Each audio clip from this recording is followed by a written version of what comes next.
Oke, assalamualaikum warahmatullahi wabarakatuh. Kita kembali lagi ke materi bimbingan konseling pada pertemuan ke-7 atau ke-8 ya, saya lupa pertemuan keberapa, tapi nanti kita akan lihat di Google Classroom. Nah, sebelum kita masuk ke materi kali ini, alangkah baiknya kita berdoa terlebih dahulu. Berdoa dimulai.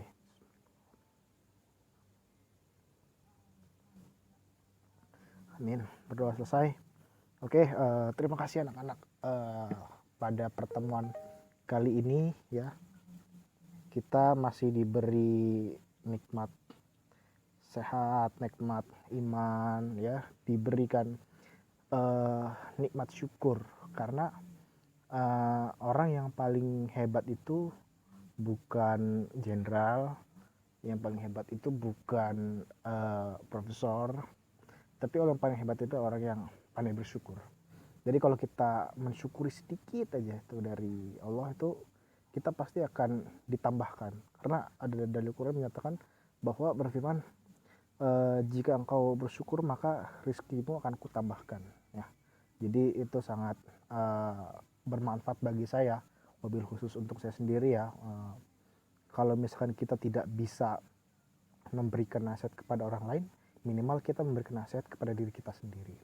Nah, oke, selanjutnya nanti untuk absensi seperti biasa kalian isi ya, setelah mendengarkan materi ini kalian isi link absensi atau presensi di Google Form yang ada di deskripsi grup ya. Jadi jangan lupa absen, langsung absen sekarang kalau perlu.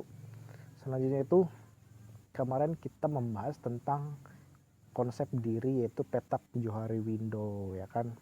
Ada yang terbuka, tertutup, introvert, buta diri, ada yang rahasia gitu kan. Jadi kita bisa mengetahui jangan sampai begini ya. Jadi sampai begini.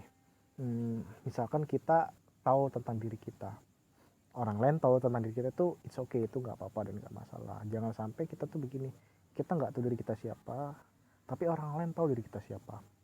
Titik buta itu orang lain mengetahui, sehingga orang lain akan menggunakan kelemahan kita di dalam bisa jadi ya memperbaiki kita, terus dalam upaya permusuhan gitu kan. Nah, tapi yang berpikir positifnya adalah jangan sampai kita buta terhadap diri kita. Nah, cara kita untuk senantiasa bisa mengetahui diri kita yang pasti adalah, kalau saya pribadi ya, saya pribadi lebih menyarankan untuk sering membaca buku kan. Jadi dengan membaca buku kita pasti akan bisa membaca diri kita. Itu satu hukum yang koheren itu. Nah, sekarang kita akan masuk ke materi yang selanjutnya, yaitu di sini ada peran agama dalam kehidupan modern. Tujuannya itu yang pasti adalah supaya kita bisa memahami bahwa di dalam kehidupan ini itu tidak ada yang namanya sekuler ya. Yaitu kehidupan kita di dunia itu nggak perlu ada campur tangan agama gitu kan. Nah, jadi kita berharap bahwa sebagai siswa-siswi di SMA N20 jangan sampai karena adanya globalisasi yang cukup terbuka di dalam realitas diri kita, sehingga kita menanamkan pemahaman yang sekuler, yaitu ya udah ngapain ada agama dalam kehidupan kita, karena Tuhan itu kan nggak ada. Jadi saya nggak perlu berpikir bahwa agama ini penting ya. Jadi itu yang pemahaman yang berbahaya sebenarnya, dan jangan sampai kita berpikir seperti itu, karena dalam setiap gerakan kita selalu ada Allah, Tuhan yang Maha Esa.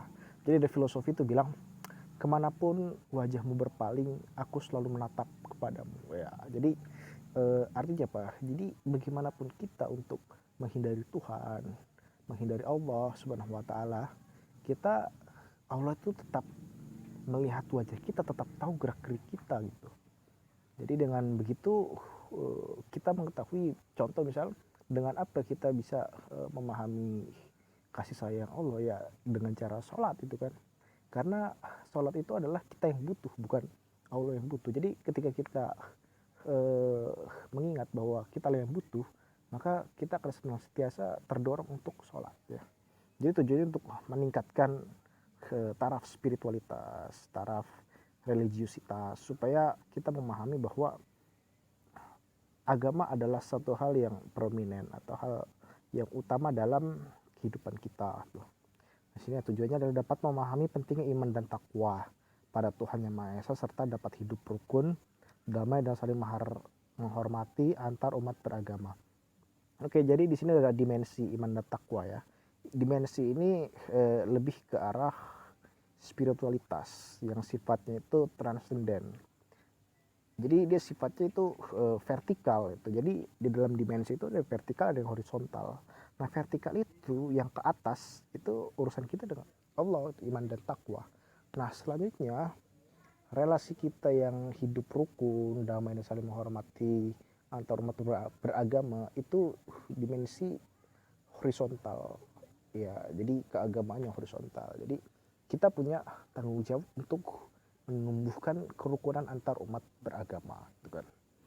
Ya, kita lanjut saja, tidak perlu speaking nyanyinya karena kita udah dewasa. Sebenarnya ini nggak nyanyi ini karena kalian nggak mungkin nyanyi kayak gini, jadi saya nggak mungkin masukin materi ini. Ya, nah jadi di sini kita sebut aja adalah kognitifnya, dari persepsi itu adalah kognitif dari materinya. Jadi setelah memasuki era globalisasi yang ditandai dengan lonjakan perkembangan ilmu pengetahuan dan teknologi, membuat dunia terasa transparan, sempit, dan seakan tanpa batas. Ya, sebenarnya kita memahami betul ya bahwa sebenarnya bukan dari globalisasi itu sendiri, tapi sejak adanya Nabi Adam, godaan untuk selalu mengkhianati Allah itu sudah mulai itu. Jadi globalisasi itu sebut aja dia itu ujung dari akhir kehidupan gitu, globalisasi itu. Tapi kita bukan memberikan ujung itu adalah kiamat, tapi ujung dari akhir zaman ini yaitu tadi globalisasi gitu kan. Nah, kalau Nabi Adam adalah awal, jadi selalu ada godaan untuk membuat supaya dunia ini terasa transparan, sempit, dan seakan tanpa batas. Jadi kalau kita sebut dunia itu tanpa batas, kita pergi aja gitu ke dalam ceritanya Nabi Lut kaum Sodom. Kan kita bisa lihat bahwa di situ tanpa batas, yang dimana kehidupan di kaum Sodom mestinya dibatasi oleh akal pikiran dan sunatullah itu kan. Seperti misalnya yaitu kan kaum Sodom mestinya mendatangi perempuan istrinya gitu, tapi kenapa dia mendatangi laki-laki itu kan. Jadi dia membuat bahwa di dalam kehidupan kaum Sodom dibuat tanpa batas. Nah, jadi tanpa batas itu sebenarnya pengantarnya ya dimulai dari Nabi Lut itu kan, dari yang kemarin kita bahas LGBT gitu. Nah, globalisasi ini adalah cerita selanjutnya gitu kan. Dia next chapter aja dari peristiwa umat manusia itu kan. Nah, akibatnya ditemui suatu kenyataan masalah sosial budaya yang sudah melekat pada mayoritas pemuda. Ya, jadi berangkat dari transparanitas terus sempit seakan tanpa batas, itu akibatnya menimbulkan masalah sosial budaya yang sudah melekat pada mayoritas pemuda itu kan. Jadi seperti misalnya orang yang malam mingguan gitu kan, dia ketemu teman-temannya terus dia pacaran gitu kan, dan dia lupa dengan kehidupan religinya dia gitu kan, menganggap dia adalah hal yang biasa gitu kan, karena kita menganggap bahwa pacaran itu adalah suatu jalan pertama untuk memantapkan hubungan suami istri di kemudian hari itu kan.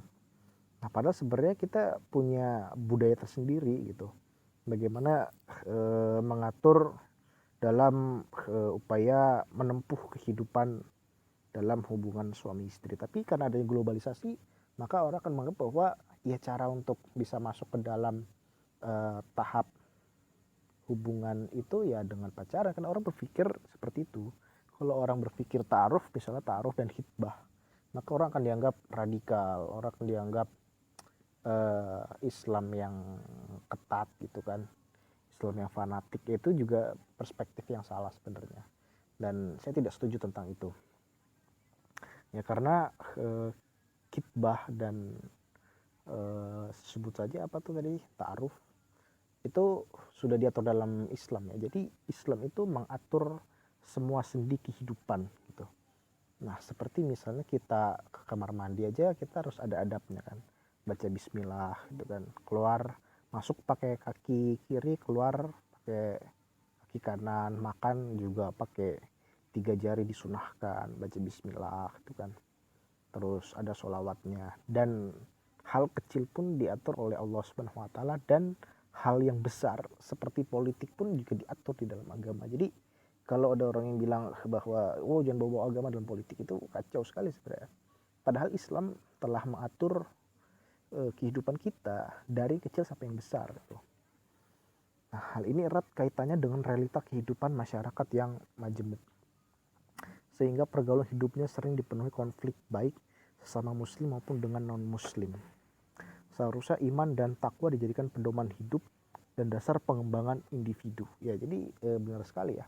Jadi kalau di dalam psikologi itu dia dimensinya ada IQ, intelligent quotient. Yang kedua adalah EQ, emotional quotient. Dan yang ketiga adalah SQ atau spiritual quotient. Jadi spiritual juga merupakan kecerdasan gitu, bahwa kita menganggap bahwa kecerdasan itu adalah intelektual gitu. Tapi itu peralatan logika tentang bagaimana caranya menyelesaikan kehidupan sehari-hari. Tapi di dalam spiritual quotient memungkinkan kita untuk bagaimana mencapai ke kita sebut saja itu apa tuh namanya itu, eskatologi itu, atau bagaimana kita menjemput nanti di hari kiamat gitu.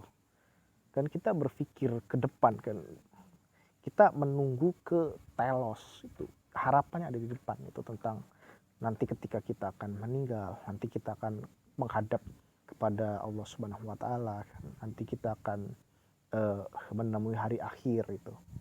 Jadi tujuan itulah yang akan kita cari di dalam spiritual quotient. Jadi orang yang punya kecerdasan spiritual quotient, dia itu enak loh sebenarnya. Dia enak di dunia, dia dapat kehidupan, di akhirat dia terjamin gitu. Jadi saya pribadi sangat iri sekali terhadap ustadz, asatis, terus mubalik ya. Mereka itu hidupnya tuh tenang, damai, bahagia ya kan. Di dunianya ya mungkin masalah pasti ada ya kan, tapi di akhirat insya Allah ya mudah-mudahan kalau amalnya baik ya insya Allah bisa bertemu Allah di jannahnya nanti gitu kan.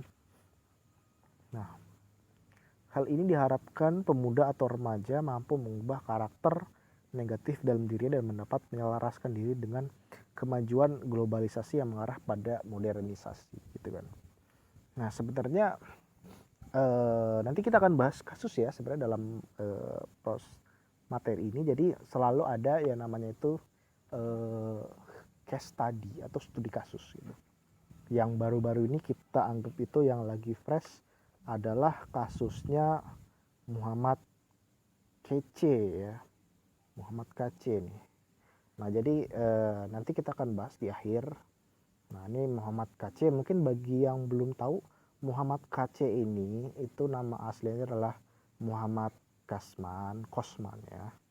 Dia itu menista agama Islam, padahal dia dulunya Islam. Tapi nanti kita akan bahas, ini studi kasus tentang realitas agama dalam kehidupan sehari-hari.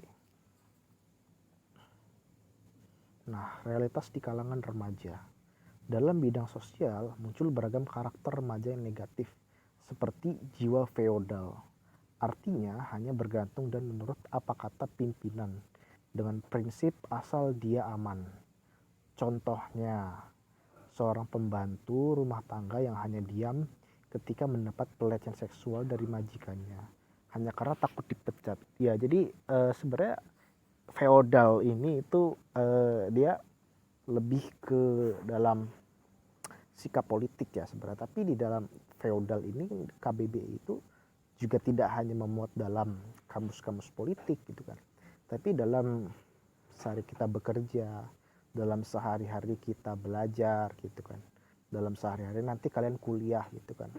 Nah, saya ingin sampaikan bahwa feodal ini artinya adalah tunduk ya. Dia mengikuti apa yang dimau oleh atasan gitu. Nah, kita masuk dalam merdeka belajar gitu kan. Jadi saya pernah bikin status iseng-iseng aja saya kan. Merdeka belajar yang digagas oleh Menteri Nadiem Makarim itu konsekuensinya berat. Jadi dengan adanya merdeka belajar, sekolah memungkinkan agar anak-anak itu menghapus jiwa feodal, tuh kan. Maksudnya apa? Jadi nggak ada lagi ya, misalnya kamu harus mengerjakan ini gitu kan. Yang ada adalah ibu, bapak, saya ingin mengerjakan tugas ini. Kenapa? Karena saya menyukai materi ini gitu. Saya menguasai materi ini. Jadi konsekuensi dari merdeka belajar itu sangat serius karena itu hanya bisa diterapkan di bangku perkuliahan gitu. Jadi kita bisa berpikir bebas di dalam dunia perkuliahan. Tapi kalau di dunia sekolah menengah, kita masih harus bisa mengontrol siswa karena kematangan masih belum bisa, kematangan intelektual dan emosional masih belum bisa dicapai dan belum bisa bertanggung jawab karena kita di sekolah ketika terjadi suatu hal yang kriminal, kita tidak dimasukkan persidangan atau penjara gitu kan. Kita masih dibina oleh panti sosial tuh. Anak-anak bisa kalau bikin kriminal. Tapi kalau di sudah kuliah 17 tahun sudah pegang KTP, dia bertanggung jawab atas ucapannya, dia bertanggung jawab atas kelakuannya. Oleh karena itu maka di dunia kampus orang dibebaskan untuk belajar apapun dan dibebaskan untuk berpikir apapun itu.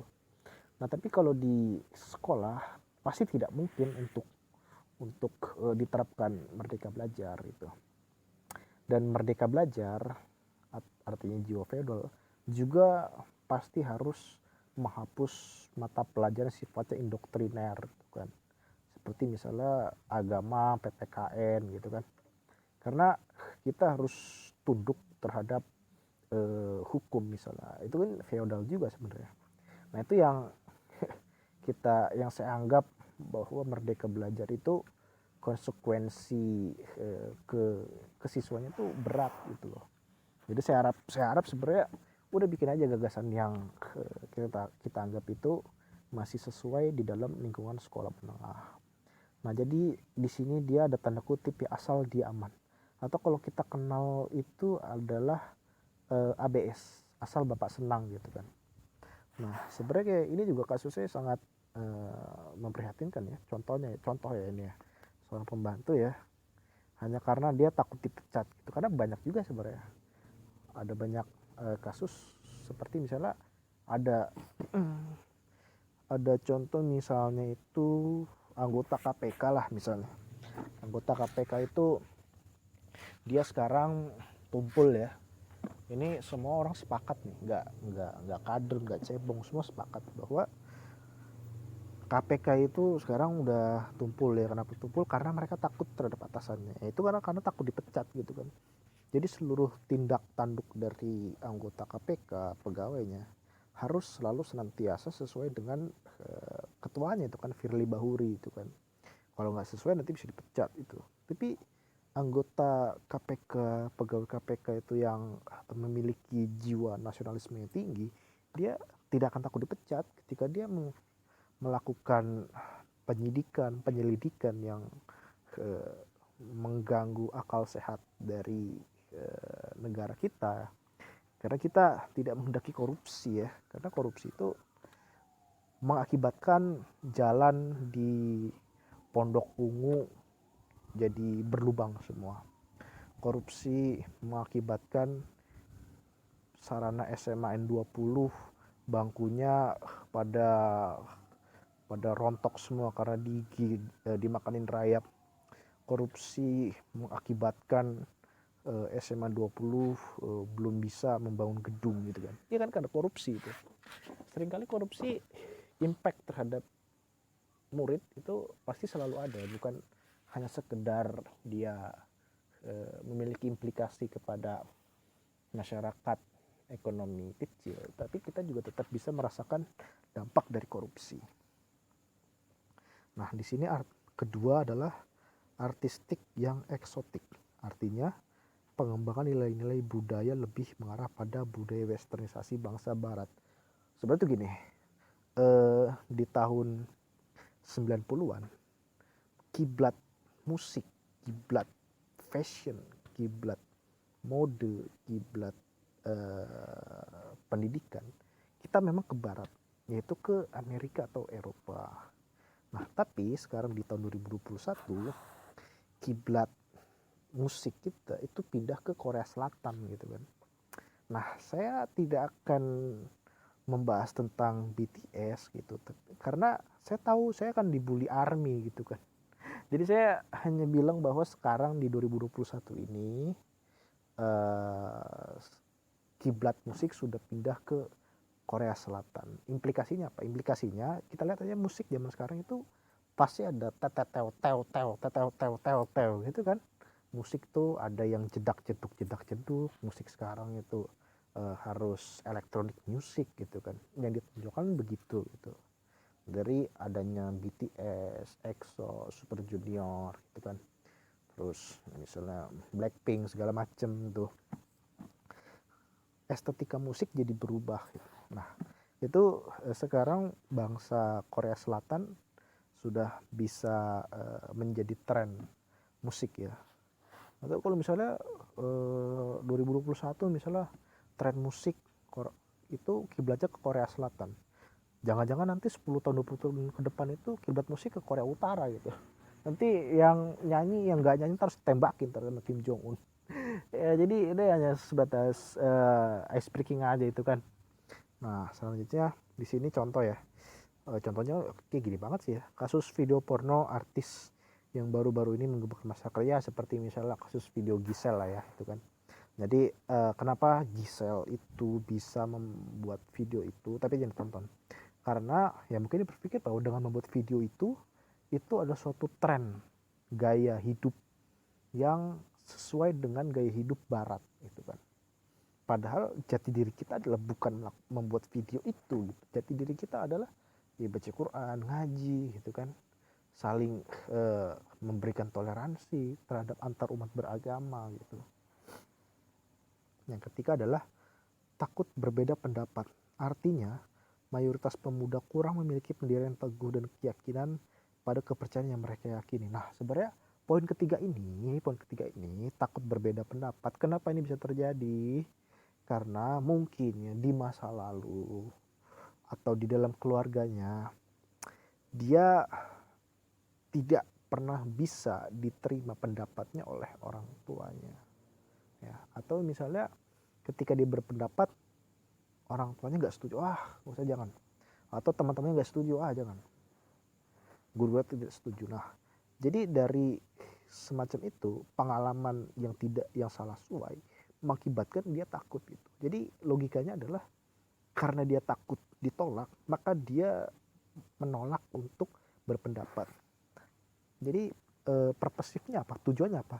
Untuk menghindari adanya ketegangan ya. Jadi prinsip dari psikologi itu adalah mencapai kebahagiaan yang setinggi-tingginya dan memperoleh ketegangan yang serendah-rendahnya. Sama seperti prinsip ekonomi ya kan. Prinsip ekonomi itu mendapat keuntungan setinggi-tingginya dan memperoleh kerugian yang serendah-rendahnya. Atau kita sebut aja modal sedikit modal sedikit untung besar. Itu prinsip ekonomi kapitalis ala Adam Smith gitu kan. Nah, ini contoh misalnya tidak memiliki pendirian ya. Nah, jadi ketidak memiliki pendirian ini juga disebabkan karena ada faktor adanya deprivasi parental ya, kurangnya kasih sayang ibu ayah gitu, karena menjadi dia kita sebut aja itu adalah rapuh gitu kan, karena kasih sayang orang tua itu adalah semen, kasih sayang orang tua itu adalah pasir kerikil yang akan menguatkan satu tiang gitu. Kalau dia nggak ada kasih sayang orang tua, maka tiang itu ya cuma ada besi apa tuh, tulang ya, besi tulang itu udah, tapi semennya tuh adonannya tuh jelek gitu, jadi gampang hancur gitu. Nah jadi saya berharap sekali ya sebenarnya untuk anak sekalian, sayangi keluarga kita gitu kan, kembalilah pada keluarga kita ya, itu dari segi ilmu dunia ya, kembalilah keluarga kita, karena dengan keluarga kita, hanya dengan keluarga kita bisa sukses gitu, dengan cinta dan kasih orang tua kita bisa sukses gitu. Itu udah rumusnya, itu saya jamin ya, ketika kalian nanti udah punya anak ya, berikanlah kasih sayang untuk dia, atau di umur 5 tahun ya, di umur 5 tahun berikan anak, mungkin saya ya nanti ya, kita berikan itu kasih sayang, jadikan dia raja, maka dia akan kuat, pendiriannya kuat, pendapatnya dia berani untuk melakukan pendapat. Jadi kunci dari kekuatan keluarga atau kekuatan pribadi itu ya dari keluarga kita gitu. Nah selanjutnya adalah 4, pelanggaran norma-norma, contohnya eh, penyalahgunaan narkoba, obat-obat terlarang, kasus kriminalitas, dan tidak ini tindak terorisme yang sedang membuming ya. Jadi gini, saya bahas satu persatu ya. Jadi ini ada eh, berapa frase nih, satu frase tapi ada berbagai dimensi nih. Yang pertama, penyalahgunaan narkoba, obat-obat terlarang. Yang kedua, kasus kriminalitas. Ketiga, tindak terorisme yang sedang booming. Oke, saya bahas narkoba ya. Jadi kalau misalkan ini, mohon maaf ya, kita juga pasti sering nonton YouTube gitu kan. Nah kalau kita lihat itu, kalau mungkin ada yang tahu Coki Pardede itu kan, si komika itu kan. Nah jadi yang saya perhatikan itu, dia selalu bilang bahwa saya ini agnostik gitu, saya ini agnostisism, saya ini bukan ateis gitu. Tapi sebenarnya saya tidak percaya ketika dia bilang bahwa dia adalah seorang agnostik ya. Kenapa? Karena seorang agnostik itu pasti setiap hari kerjaannya tuh baca Quran, kerjanya tuh baca Alkitab, kerjanya tuh baca Weda gitu, kerjanya tuh baca Taurat, kerjanya baca Injil. Untuk apa? Dia untuk mencari kebenaran, di mana kebenaran itu berada. Makanya dia tidak percaya Tuhan ya, sebelum dia memperoleh semacam kepuasan yang logis tentang jawaban siapa saya ini, Tuhan itu ada atau tidak ya, apa bukti Tuhan itu ada, apa bukti hari akhirat itu ada. Jadi yang Coki sering bilang adalah dia mempunyai ada extraordinary question yang harus dibuktikan dengan extraordinary proving gitu. Nah tapi saya melihat bahwa Coki Pardede ini kan, kita bisa lihat ya aktivitasnya, bikin konten kreator, ketawa-ketawa ya kan, stand up comedy, terus eh apa, saya tidak, mungkin di luar aktivitas konten kreator ya, mungkin dia baca kitab juga saya nggak tahu ya, tapi faktanya adalah Coki menggunakan narkoba. Nah orang-orang yang menggunakan narkoba itu biasanya adalah orang yang broken home gitu, orang yang memiliki permasalahan dari keluarganya, memiliki permasalahan teman-temannya, atau dia kalau dulu tahun 90 tuh anak band itu pakai ganja, pakai sabu supaya dapat inspirasi, supaya dapat ide gitu kan. Nah, sama seperti dengan Coki, saya pernah dengar ada part di mana dia itu stres sebenarnya. Ketawa itu bukanlah cerminan dari kebahagiaan dalam diri saya, tapi tertawa itu adalah cara saya untuk menutupi kedepresian saya. Nah, jadi bisa disebutkan bahwa sebenarnya Coki ini adalah orang yang depresi gitu, ya kan? Makanya pakai sabu itu kan. Sampai ditanya sama orang di apa tuh, di tres narkoba, yang dibilang kok tahu gitu. Nah itu kan jadi semacam hal fakta bahwa Coki ini dia tidak agnostik gitu. Tapi teman-teman bisa berperspektif sendiri-sendiri, tidak apa-apa, tidak perlu harus sama dengan saya. Itu yang disebut namanya merdeka belajar, kalau versi saya merdeka belajarnya. Nah tapi Coki ini saya rasa tidak mencerminkan sebagai seorang agnostik ya, atau ateis gitu kan. Karena konsekuensi dari memakai stempel agnostik itu berat. Dia setiap hari harus baca Quran, setiap hari harus baca Injil, harus baca Taurat. Ya, dia nggak ketawa-ketawa setiap hari. Jadi saya bilang aja udah dia males gitu. Dia males ke gereja. Udah itu aja gitu. Bukan saya bilang stempel, karena saya sudah melakukan itu analisa gitu sebelum saya memberikan statement gitu. Nah itu ya, jadi narkoba itu awalnya itu adalah adanya kekerasan dalam rumah tangga, atau adanya depresi, stres gitu. Kita kehilangan kasih sayang. Nah selanjutnya adalah obat-obat terlarang tadi udah ya. Terus kasus kriminalitas itu tidak ada debat, itu kasus kriminalitas itu. Nah tapi yang didebat sih adalah tindak terorisme yang sedang membooming. Jadi begini ya, ini saya harus luruskan ya sebagai karena ini influencer pemerintah ini juga kacau juga sebenarnya kan. Jadi terorisme itu selalu kita dengar bahwa teroris itu adalah orang Islam gitu. Terus yang di OPM sana, Papua sana, yang baru-baru kita dengar ada berita bahwa ada tenaga kesehatan perawat ya ditembak, ditelanjangin, bibirnya dibelah. Itu aduh, saya gak bisa bayangin itu. Saya tuh kalau saya jadi dia tuh gimana itu rasanya gitu kan, tembak, dibelah, diperkosa itu. Dan itu hanya diberi stempel kelompok kriminal bersenjata gitu.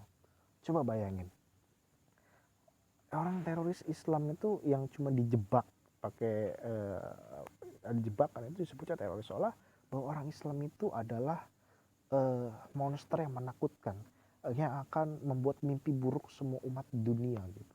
Tapi ini OPM yang sudah terbukti dia melakukan teror, membakar rumah sakit, membakar sekolah, merusak fasilitas kesehatan, merusak fasilitas umum, itu hanya disebut kelompok kriminal ya. Kelompok kriminal bersenjata, konsekuensinya apa?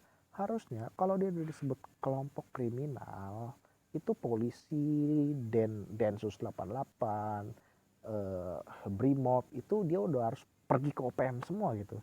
Jadi saya tuh agak miris sebenarnya.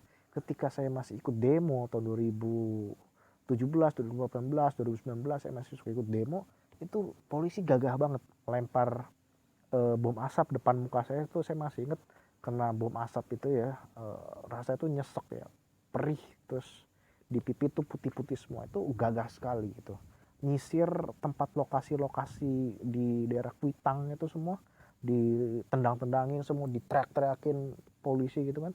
Itu gagah banget, itu gagah sekali loh, saya bener gagah sekali. Tapi kenapa mereka itu kelompok kriminal bersenjata itu kenapa nggak terbang mereka semua ke Papua gitu, pertanyaan loh ya kan.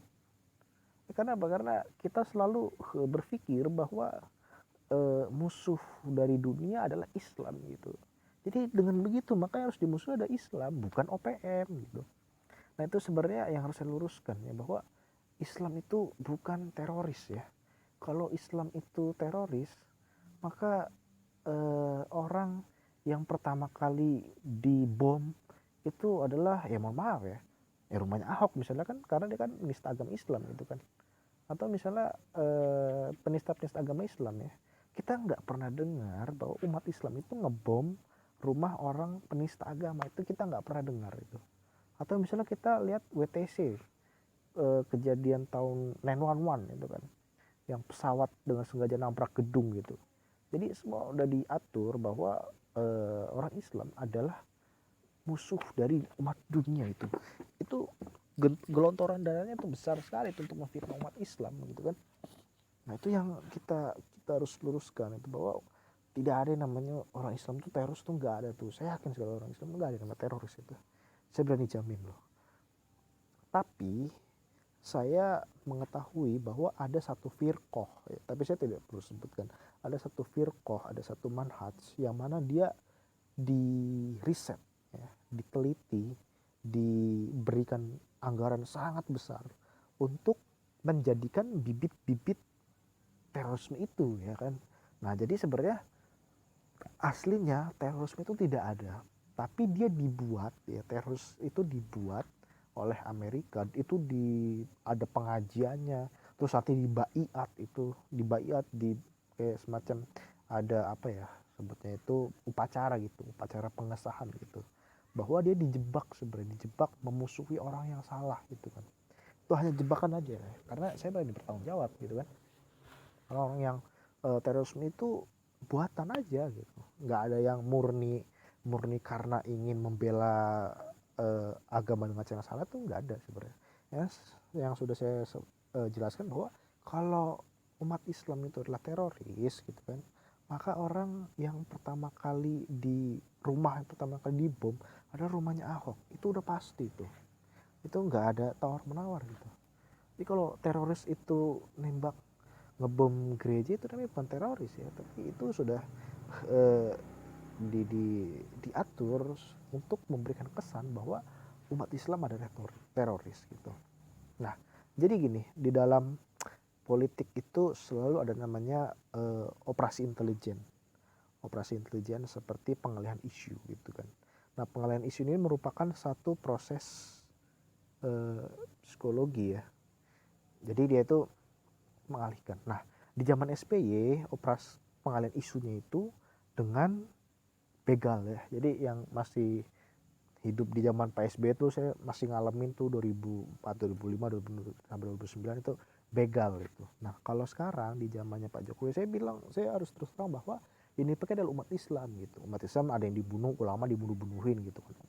Penista agama mulai muncul banyak gitu kan. Jadi operasi intelijen itu udah nggak pakai begal lagi dia tuh. Nah, jadi itu saya luruskan bahwa tindak terorisme yang sedang booming itu sebenarnya hanya rekayasa saja. Saya berani bertanggung jawab atas apa yang saya ucapkan. Kalau misalkan ada dari kalian yang laporkan, saya berani bertanggung jawab gitu. Mau ke kepala sekolah atau ke kepolisian, saya berani bertanggung jawab.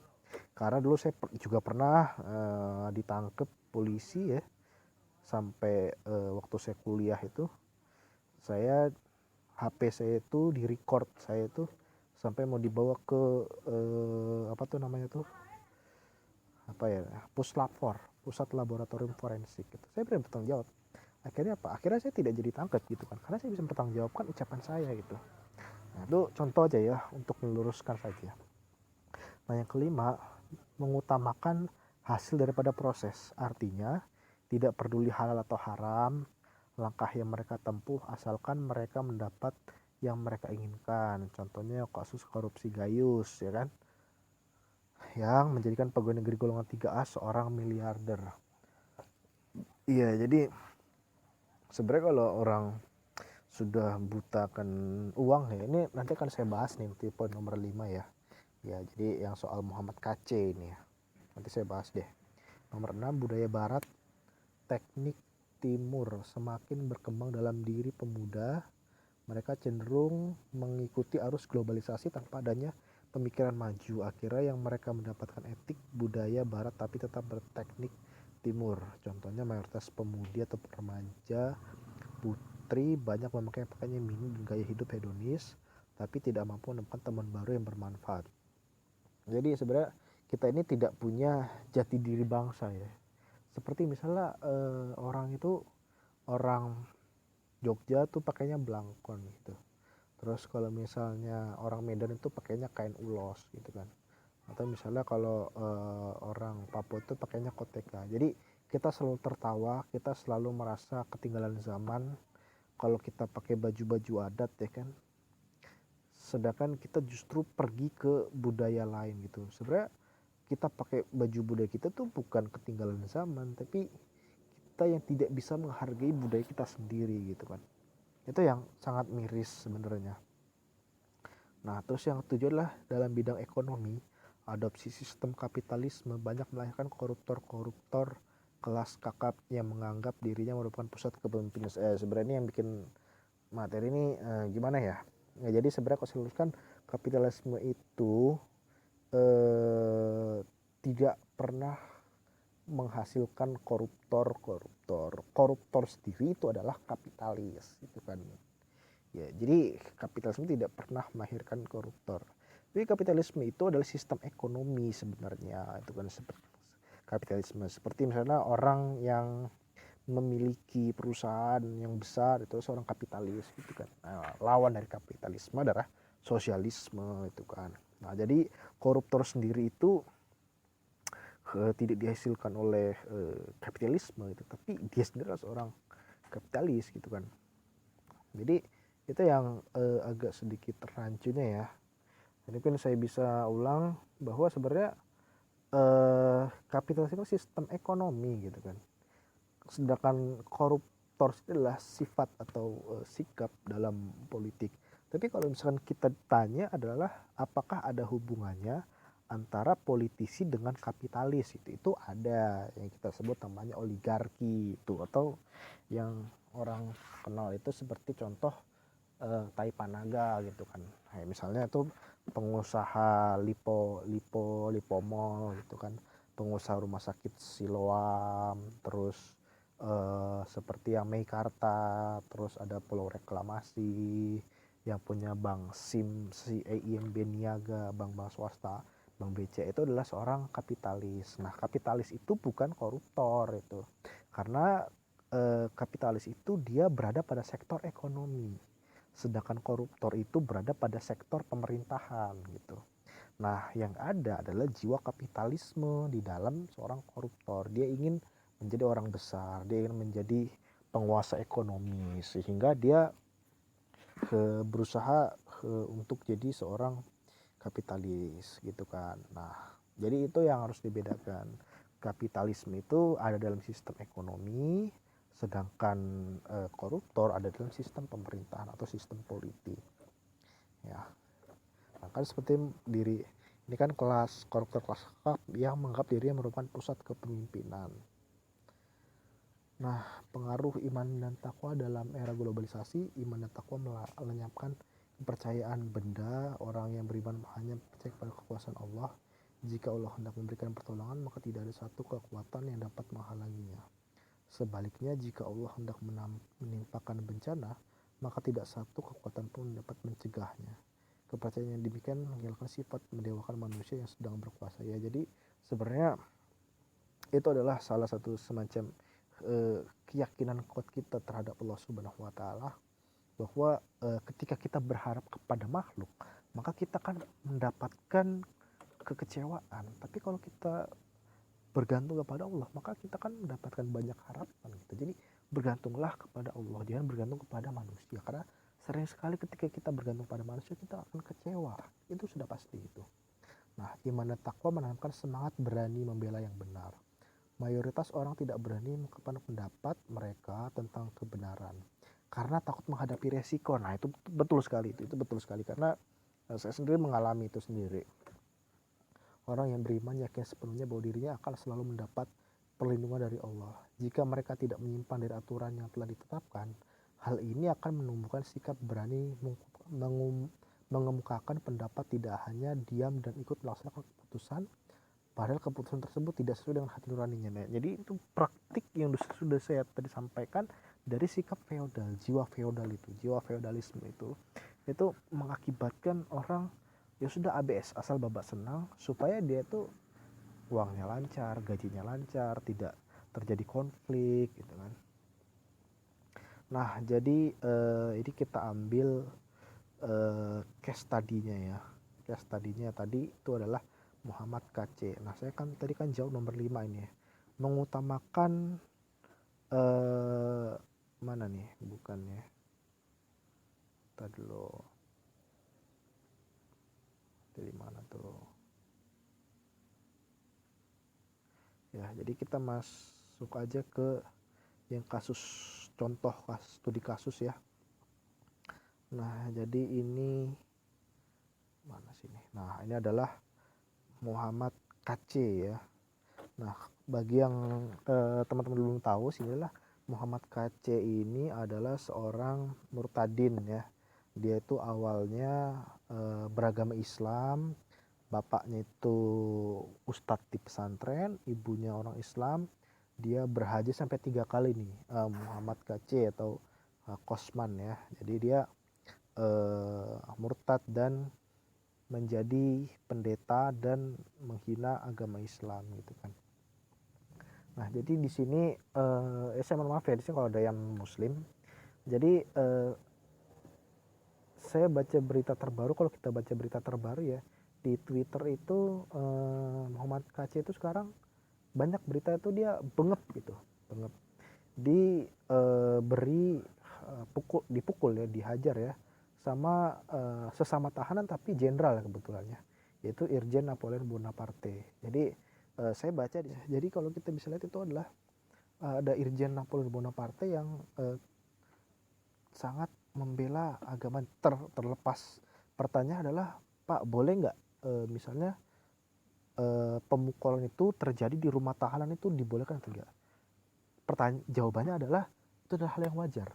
Ketika kalian digebukin, ditonjok, digebukin segala macam, dituan, itu adalah hal yang wajar di dalam tahanan. Jadi jawabannya bukan iya atau tidak, tapi adalah wajar gitu.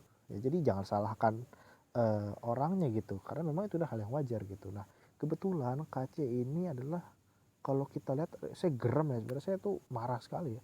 Ada orang Islam, mantan orang Islam, ya udahlah, kalau orang Islam ya udah dia jadi orang non muslim, tapi udah nggak usah bahas agama sebelumnya gitu, nggak usah jelek-jelekin, itu udah biarin dia anything goes aja, udah biarin gitu. Nah, tapi yang saya tidak terimanya bahkan semuanya itu ketika dia tuh menjelek-jelekan Islam gitu kan, itu yang tidak saya suka ya. Nah, jadi setelah kita mengetahui ya seorang Muhammad KC murtad, padahal dia Islamnya bagus, dia santri dulunya, dia santri gitu kan. Nah, dan selanjutnya orang melaporkan dia gitu kan, orang melaporkan dia, dan sekarang dia dihajar. Nah, jadi pesan moralnya yang bisa kita dapat dari pembelajaran kita kali ini adalah ya tadi, yang pertama tadi, tujuan kita belajar yaitu untuk menumbuhkan sikap menghormati antar umat beragama. Nah, dari KC kita belajar bahwa ya udah, kita Islam nggak boleh jelek-jelekin agama Buddha, agama Hindu kita nggak boleh jelek-jelekin.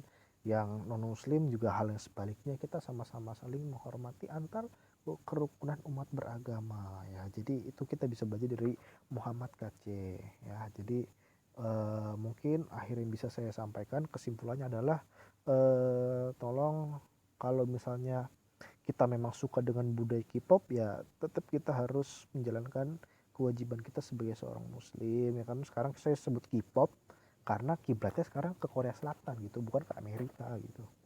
Nah, terus selanjutnya adalah kita senantiasa bergantung dan berharap kepada Allah, jangan berharap kepada manusia, karena ujungnya pasti akan kecewa.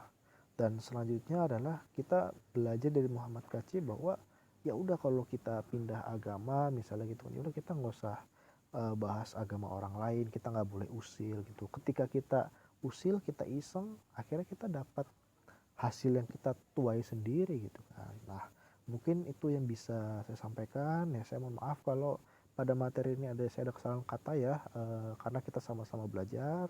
Saya ucapkan terima kasih, wabillahi taufik wal hidayah. Wassalamualaikum warahmatullahi wabarakatuh.